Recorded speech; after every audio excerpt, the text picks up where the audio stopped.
ভারত থেকে নবনিযুক্ত high commissioner এসে অখণ্ড ভারতের গল্প শোনাতে চায় আমাদের। যদি না হয় সংসদে, সমাধান হবে রাজপথে। কিন্তু ম্যানেজ ভোটের মাধ্যমে যারা রাষ্ট্রীয় ক্ষমতা দখল করেছে, তারা জুলাইয়ের শহীদের রক্তের সাথে বেইমানি করে জুলাই সনদকে মানতে চায় না। আমার চট্টগ্রাম, আমার রংপুরের দিকে চোখ দিলে ওই হিন্দুস্তানের 7 সিস্টার চূর্ণ বিচূর্ণ হয়ে যাবে ইনশাআল্লাহ। আপনারা ভালো আছেন তো নাকি? নির্বাচনের আগে এই মাঠে এসেছিলাম, বক্তব্য রেখেছিলাম, আপনাদের সাথে কথা বলেছিলাম, আপনাদের আহ্বান জানিয়েছিলাম খুলনা বিভাগের 11 দলের প্রতীকে সিল দিতে হবে, জয়যুক্ত করতে হবে। মনে আছে? আপনারা কথা রেখেছেন। আপনারা এই খুলনা বিভাগে 11 দলের প্রতীক দাঁড়িপাল্লার প্রতীকে সিল মেরে সংসদে কথা বলার জন্য অসংখ্য প্রতিনিধি পাঠিয়েছেন। আপনাদের ধন্যবাদ জানাই। কিন্তু একই সাথে সাথে সেই নির্বাচনে ম্যানেজ ভোটের মাধ্যমে মিয়া গোলাম পরোয়ারের মতো খুলনার রয়্যাল বেঙ্গল টাইগারদের সংসদে যেতে দেওয়া হয় নাই। আমরা এই নির্বাচনকে ধিক্কার জানাই। সেই নির্বাচনের পূর্বের ভাষণে আপনাদের আহ্বান জানিয়েছিলাম গণভোটে হাকে জয়যুক্ত করতে হবে।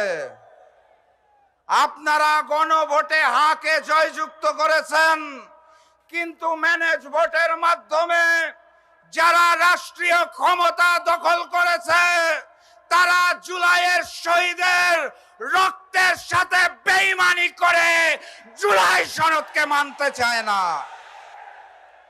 কথাবার্তা পরিষ্কার। গণভোটের আলোকে জুলাই সনদ বাস্তবায়ন করতে হবে। তারা আবার সংসদে যে বলতে চায় অক্ষরে অক্ষরে নাকি জুলাই সনদ বাস্তবায়ন করবে। কোন অক্ষর? কার অক্ষর? আমরা হিন্দুস্তানের অক্ষর চিনি না। আমরা বিএনপির গুলশান অফিসের অক্ষর চিনি না। আমরা জুলাই শহীদদের অক্ষর চিনি, গণভোটের অক্ষর চিনি। গণভোটে যেই রায় এসেছে সেই অক্ষরে জুলাই সনদ বাস্তবায়ন করতে হবে। কথা ঠিক আছে তো নাকি? প্রস্তুত আছেন তো নাকি? যদি না হয় সংসদে, সমাধান হবে রাজপথে।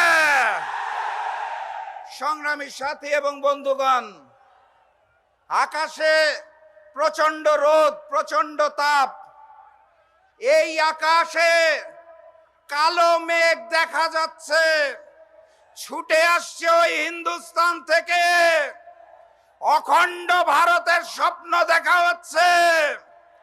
ভারত থেকে নবনিযুক্ত হাই কমিশনার এসে অখণ্ড ভারতের গল্প শোনাতে চায় আমাদের। আমরা স্পষ্ট ভাষায় জানিয়ে দিতে চাই, আমাদের ভূখণ্ডের সিদ্ধান্ত 1947-এ হয়েছে, 1971-এ হয়েছে, 2024-এ হয়েছে। আমাদের স্বাধীনতা এবং সার্বভৌমত্ব নিয়ে ছিনিমিনি খেলার চেষ্টা করবেন না। এই খুলনা অঞ্চলে দীর্ঘদিন ধরে হিন্দু এবং মুসলমান কাঁধে কাঁধ মিলিয়ে বসবাস করছে। কোনো সমস্যা আছে? নতুন করে ভারত থেকে দাবি তোলা হচ্ছে রয়ের প্রেসক্রিপশনে হিন্দুদের জন্য নাকি বাংলাদেশে আলাদা ভূখণ্ড প্রয়োজন। বাংলাদেশে হিন্দু মুসলমান কোনো ভেদাভেদ আছে?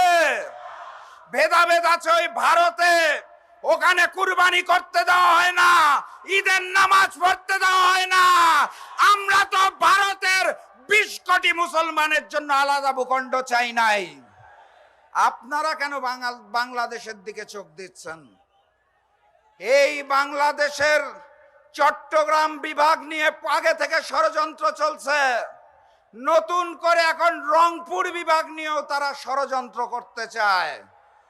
কথাবার্তা পরিষ্কার, আমার চট্টগ্রাম, আমার রংপুরের দিকে চোখ দিলে ওই হিন্দুস্তানের 7 সিস্টার চূর্ণ বিচূর্ণ হয়ে যাবে ইনশাআল্লাহ।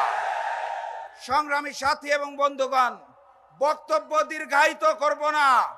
বাংলাদেশের স্বরাষ্ট্রমন্ত্রী, যিনি ভারতের মুখ্যমন্ত্রীর ভাষায় কথা বলেন, বাংলাদেশের ম্যানেজ বোর্ডের প্রধানমন্ত্রী, যিনি জবান খুলতে পারেন না, তাদের জানিয়ে দিতে চাই, নত জানু পররাষ্ট্রনীতি ত্যাগ করুন।